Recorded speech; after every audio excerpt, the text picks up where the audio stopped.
በኢትዮጵያውያን ተይዞ የነበረው የአይሾ ስፒድ ሪከርድ ተሰብሯል ጋይስ። በጣም ይሄ የሚያስጠላ ዜና ነው ለኢትዮጵያውያን፣ ግን ምንም ማድረግ አይቻልም። ሪከርዱ ተሰብሯል። የት እንዴት የሚለውን አሰማችኋለሁ። እንዲሁም ደግሞ አይሾ ስፒድ ኢትዮጵያ ባለመቆየቱ እንደተጸጸተ ተናግሯል። ይህንንም ቪዲዮ የማስመለክታችሁ ይሆናል። ኢትዮጵያዊ አይሾ ስፒድ ወደ አሜሪካ ሊሄድ እንደሆነም ተሰምቷል። ቤተሰቦቼ ይሄ ነገር እውነት ነው ወይስ ምንድነው? እውነተኛውን መረጃ እዚህ ቪዲዮ ላይ ስትቆዩ ነግራችኋለሁ። እንዲሁም ደግሞ በኮዬ ፈጬ የጥምቀት ዋዜ ማለት የተፈጠረው አደጋ ምንድነው? እሱንም የማስደምጣችሁ ይሆናል። ከትዳሩ ውጪ ሌላ ሴት ጋር ሲሄድ በቪዲዮ የተቀረጸበት አንድ ወጣት እጅግ በጣም የተሰቃየ እንደሆነ ራሱ እንግዲህ በውስጥ መስመር አሳውቋል። እነዚህንና ሌሎች አዳዲስ መረጃዎችን ይዤ ተመልሼ መጥቻለሁ። ቤተሰቦቼ አሁን በቀጥታ ወደ መጀመሪያው መረጃ እናልፋለን። በጥምቀት ዋዜማ በኮዬ ፈጬ የሆነው ምንድነው? እጅግ በጣም የሚያሳዝነውን ዜና ሰምተን እንምጣ። እጅግ ያሳዝናልም እጅግ ልብ ይሰብራል። በኢትዮጵያ ምድር ጥር 10 ቀን የደስታ የዝማሬና የነጭ ልብሶች ቀን ነው።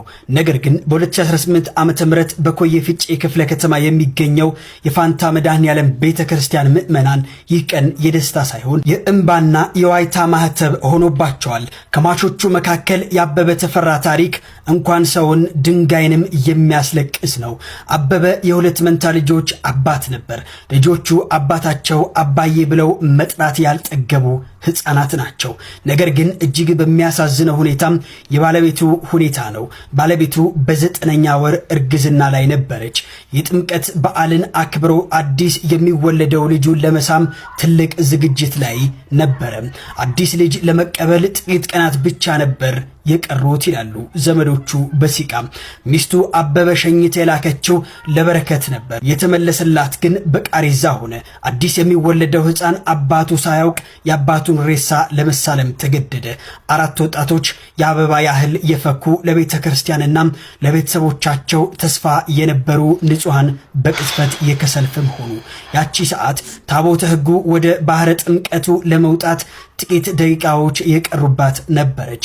ወጣቶቹ አበበ፣ ሂርጶ፣ ፍቃድና ጓደኞቻቸው ታቦቱ በክብር እናውጣ በሚል መንፈሳዊ ቅናት ተሞልቷል። ያ በብረት የተሰራው ግዙፉ ሰረገላ በቤተ ክርስቲያኑ ጓሮ ቆሟል። ቶሎ በሉ ታቦቱ ሊወጣ ነው የሚለው ጩኸት ወጣቶቹን አጣደፋቸው። ከ10 በላይ ሆነው ሰረገላውን ገፉት። ሰረገላው ሲንቀሳቀስ የብረቱ ጩኸት ከወጣቶቹ ዝማሬ ጋር ተቀላቅሎ ነበር። ነገር ግን ማንም ያላስተዋለው አንድ ነገር ነበር። ከላይ የተዘረጋው የከፍተኛ ኃይል የኤሌክትሪክ ገመድ ዝቅ ብሎ ሰረገላውን እየጠበቀ ነበር። ልክ ሰረገላው አናቱ ገመዱ ሲነካው ምድር የተናወጠች መሰለች። ሰማያዊ ብልጭታ አካባቢው አበራው። ሰረገላው ላይ እጃቸው ያሳረፉ 4 ወጣቶች በኃይለኛ ንዝረት ተቆለፉ። መላቀቅ አልቻሉም። አካላቸው በኤሌክትሪክ ኃይል ሲቆላ ጓደኞቻቸውና እናቶች በፍርሃት ደነዘዙ። መድኃኔዓለም ድረስ የሚለው ጩኸት በአየር ላይ ተበተነ።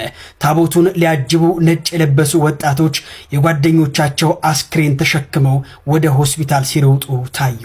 የጥምቀቱ ውሃ በእንባ ተበረዘ። ይህ አሰቃቂ አደጋ በመላው ሀገሪቱ ለሚገኙ ደብሮች ትልቅ ማስጠንቀቂያ ሆኖም አልፏል። በጣም ልብ የሚነካ ዜና ነው። እግዚአብሔርን ቤተሰቦቼ እንግዲህ ከእናንተ እኩል ነው የሰማሁት። እጅግ በጣም አዝኛለሁ። እንደሰማችሁት ነው። እግዚአብሔር አምላክ ነፍሳቸውን በአጸደ ገነት ያሳርፍልን። 4 ወጣቶችን በኤሌክትሪክ ምክንያት አተናል። እንግዲህ በጣም ያሳዝናል። እኔ ማርያምን እንደዚህ አልጠበኩም።